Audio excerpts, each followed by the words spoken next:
Hey everyone, welcome back to Daily Downshift. My name is Orist. Today we are talking strictly about the Z06, the reason being that it should be revealed shortly. There have been some new sightings and sounds, not to mention a potential logo reveal, so let's get right to it.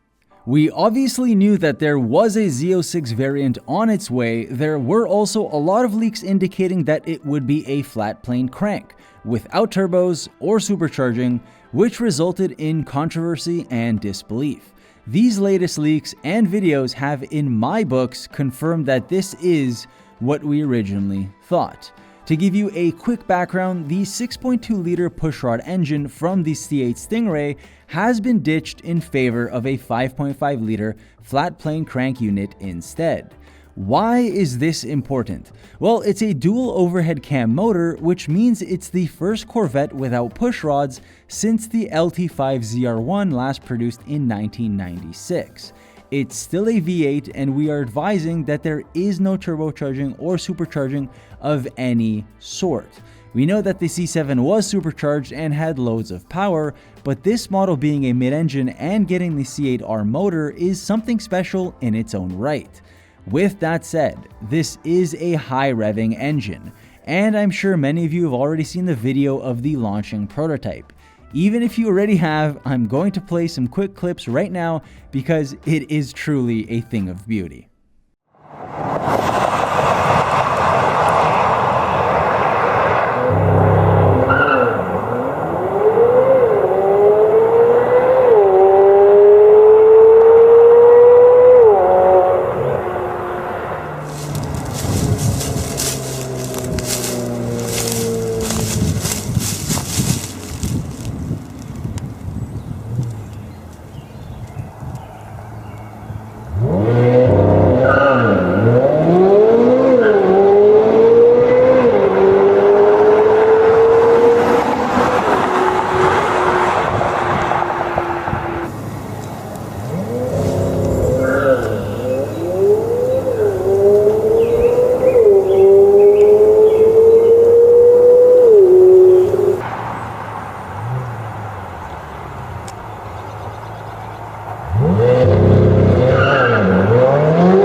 Well, that was good fun, wasn't it? I find it hilarious that the videographer was hiding in the bushes, but hey, you gotta do what you gotta do for good content. If that was us, we probably would be doing the exact same, but we might even try to get a little bit closer. So, what does this tell us? Well, pretty much everything I've already mentioned, with the addition of the corner exhaust that now confirms its placement. The reason I address exhaust placement is due to the fact that we have seen some center exhaust prototypes which have confused quite a few people. In addition, I need to discuss the RPMs. It's been rumored that this C8 will rev to around 9,000 RPM. This does sound a little bit high, but I wouldn't be surprised to see up to 7,500 or even 8,000, maybe even 8,500. And the video accurately represents that from those launches. In terms of performance numbers, let's compare to the C8R. If you recall, that vehicle is putting out 500 horsepower and 480 pound-feet of torque. And you might be thinking, this is very little power. But let me appease you and say that there's no question that more performance can be squeezed out of this motor. But due to the Grand Touring Le Mans rules, the vehicles require restrictions, which allows performance to be balanced across the range of competing vehicles with different engine displacements and setups. So, where do we stand on the Z06? Now, I have seen many leaks, some claiming horsepower figures of 600, 650, or somewhere in between. The C7 Z06 had 650 horsepower, but that's not necessarily a benchmark for comparison. I say that because this car is entirely different. The engine placement, the transmission, the weight balance, the engine itself, and the list goes on. It really isn't fair to expect more horsepower if this car has been rebuilt from the ground up. With that said, we estimate around 625 horsepower.